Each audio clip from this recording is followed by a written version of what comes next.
নমস্কার বন্ধুরা, আমি পিউ। আপনি দেখছেন আমার channel home cook with Piu. আজকে সারাদিন ধরে বৃষ্টি হয়েই চলেছে, আর আমি থাকি মধ্যপ্রদেশে। এখানে মাছ মাংস সেই রকম পাওয়া যায় না, তাই বেশিরভাগ সময় পনিরই খেতে হয়। তাই আমি পনিরের বিভিন্ন রেসিপি ট্রাই করি আলাদা আলাদাভাবে। আজকে সেরকম একটি রেসিপি বানিয়েছি, চলুন দেখে নিই কীভাবে বানাচ্ছি আমি পনিরটাকে। আমি এখানে প্রায় 200 গ্রাম পনির নিয়েছি। পনিরটাকে আমি কিউব করে কেটে নেব। আর আমি যেখানে থাকি, মধ্যপ্রদেশে থাকি, এখানে পনির ছাড়া সেরকম কিছু পাওয়া যায় না। মাছ মাংস তো পাওয়াই যায় না।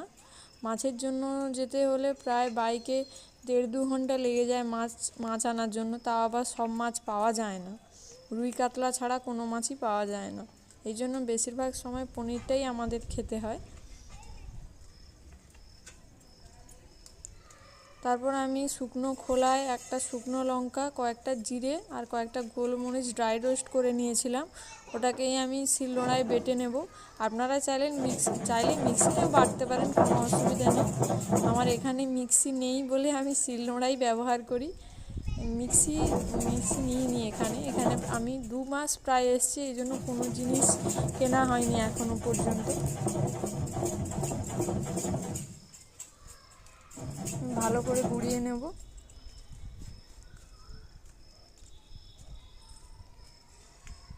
তারপর পনিরে সামান্য নুন আর ওই মশলাটা দিয়ে ভালো করে মাখিয়ে নেব।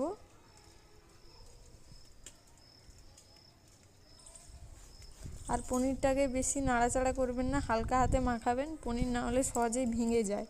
এই জন্য আস্তে আস্তে করে এপাশ ওপাশ করে মাখিয়ে নেবেন। আর একটু সামান্য সর্ষের তেল আমি দেবো। সর্ষের তেল দিয়ে মাখিয়ে নেব ভালো করে।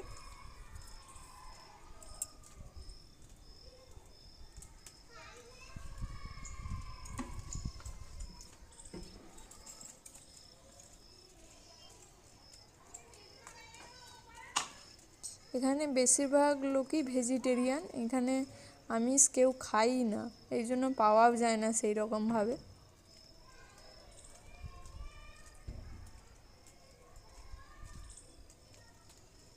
আমি এরকম মেখে প্রায় 10-15 মিনিট রেখে দিয়েছিলাম, যাতে মশলাগুলো ভালো করে পনিরের মধ্যে যাতে ঢুকে যায়।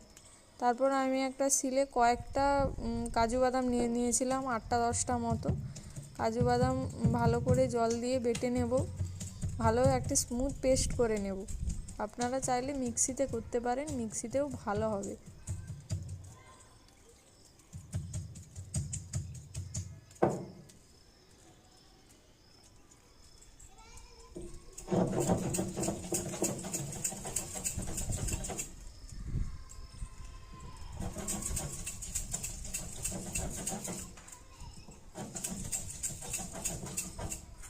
আজকে এখানে সারাদিনই প্রায় বৃষ্টি হচ্ছে।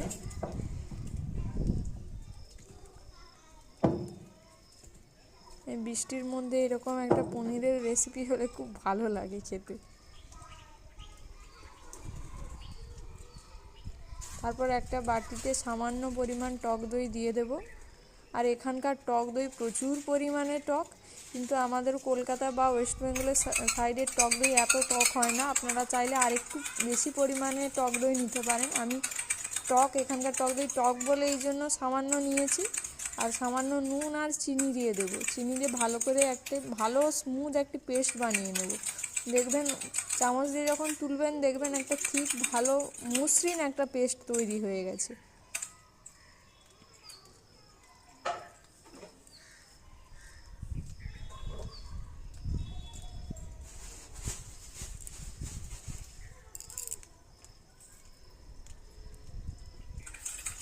তারপরে আমি এতে কাজু যে বেটে রেখেছিলাম, ওই কাজুটাও দিয়ে দেব। কাজুটা দিয়ে ভালো করে পেস্ট করে নেব একটা। এটাই পনিরের গ্রেভি হবে।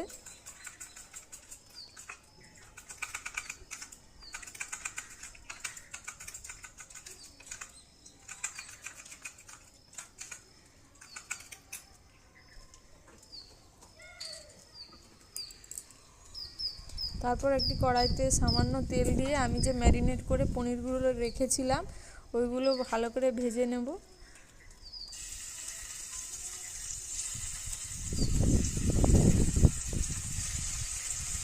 এই পনিরের রেসিপি কিন্তু আপনারা পরোটা রুটির সাথে খেতে পারেন, ভাতের সাথেও ভালো লাগে, কিন্তু লুচি পরোটা এই রুটি এইসব শুকনো খাবারের সাথে এরকম গ্রেভি পনির হলে খুব ভালো হয়। দেখুন পনিরগুলো কত সুন্দর ভাজা হয়ে গেছে। আমার যদিও বা একটা সাইড একটু বেশি ভাজা হয়ে গেছিলো। আমি পনিরগুলোতে একটু জল আর সামান্য নুন দিয়ে ভালো করে ডুবিয়ে রেখে দেবো। এরকম করলে পনিরগুলো নরম থাকে। পনিরগুলো অনেক সময় কী হয়, রাবারের মতো হয়ে যায়, ভালো লাগে না খেতে। এই জন্য নুন মাখিয়ে রাখলে ভালো করে ভালো হয়। আর আমি কিছুটা পরিমাণ আদা এরকম জুলিয়ান করে কেটে নিয়েছিলাম আর কয়েকটা কাঁচা লঙ্কা। তারপর আমি কড়াইতে একটু সরষের তেল দিয়ে দেবো আর কয়েকটা জিরে দিয়ে দেবো।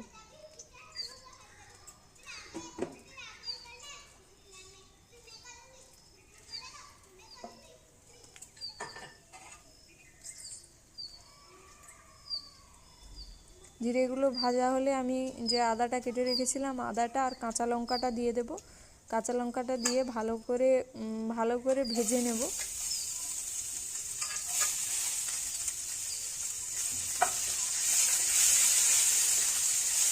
আদাটা ভালো করে ভাজবেন যাতে আদার যে কাঁচা গন্ধটা না থাকে। আমি এরকম পনিরের বিভিন্ন রেসিপি করি এখানে, ভালোও লাগে খেতে। পনির আমার এমনিতেই পনির ভালো লাগে খেতে, এই জন্য পনিরের আমি বিভিন্ন রেসিপি ট্রাই করি। আপনারা এইভাবে রান্না করে দেখবেন, ভালো লাগে খেতে, খেয়ে দেখতে পারেন, খুবই সুস্বাদু লাগে। আর যেহেতু কাজু বাদামটা দেওয়া হয় এই জন্য আরও বেশি ভালো লাগে। তারপর আমি যে ওই পেস্টটা করে রেখেছিলাম ওই পেস্টটা দিয়ে দেব।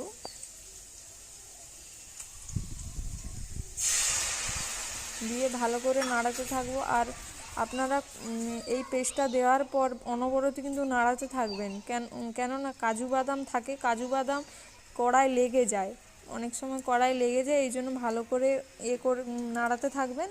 আর এই সময় গ্যাসের ফ্লেমটা একটু হাই করবেন যাতে দইটা কোনোভাবে ফেটে না যায়। অনেক সময় কী হয়, দইটা ফেটে যায়, এই জন্য একটু গ্যাসটা হাই ফ্লেমে রেখে কয়েক মিনিট এরকম নাড়িয়ে নেবেন।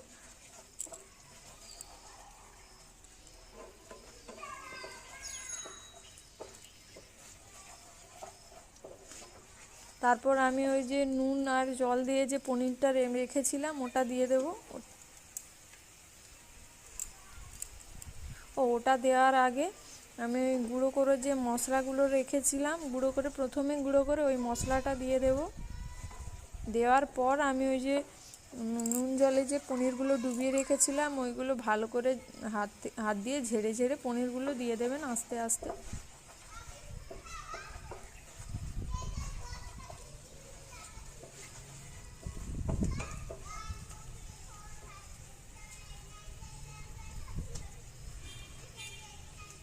দেখছেন আমার কয়েকটা পনির একদিকে একটু হালকা না একটু বেশি ভাজা হয়ে গেছে, হালকা হালকা, আর একদিক ঠিক আছে, একদিকে একটু বেশি ভাজা হয়ে গেছে। এই জন্য পনিরগুলো যখন ভাজবেন তখন গ্যাসটা কিন্তু কমিয়ে ভাজবেন। তারপর আমি পনিরগুলোর সাথে ওই গ্রেভিটাকে ভালো করে মাখিয়ে নেব।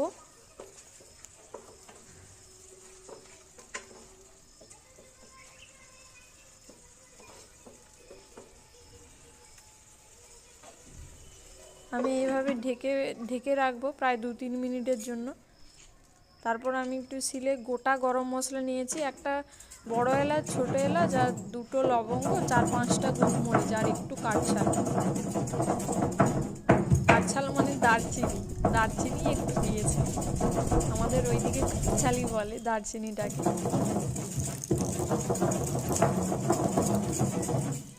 জল দিয়ে একটু ভালো করে পেস্ট করে নেব।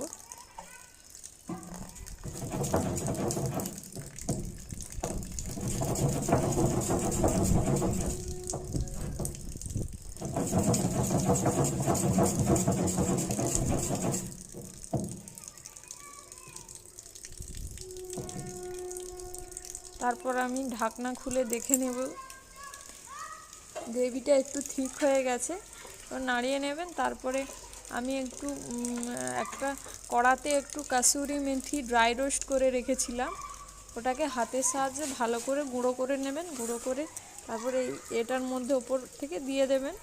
আর আমি দইটা একটু টক ছিল বলে সামান্য চিনি দিয়ে দিয়েছি।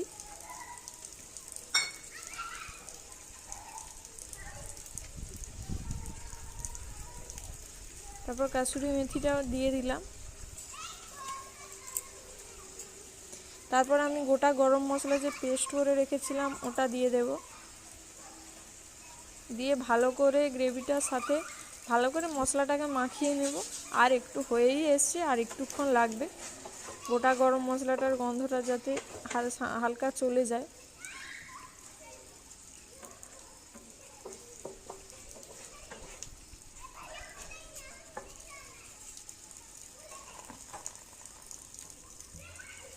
আমাদের রান্না কমপ্লিট। তারপর আমি একটু গার্নিশের জন্য একটু ধনেপাতা থাকলে দেবেন, না থাকলে না দিতে পারেন। একটু ধনেপাতা, গোটা ধনেপাতা কেটে কুচিয়ে দিয়ে দিয়েছিলাম। আমাদের দই পনির রেডি। যদি আমার রেসিপিটা ভালো লেগে থাকে তাহলে লাইক করবেন, আমার চ্যানেলটাকে সাবস্ক্রাইব করবেন। ধন্যবাদ।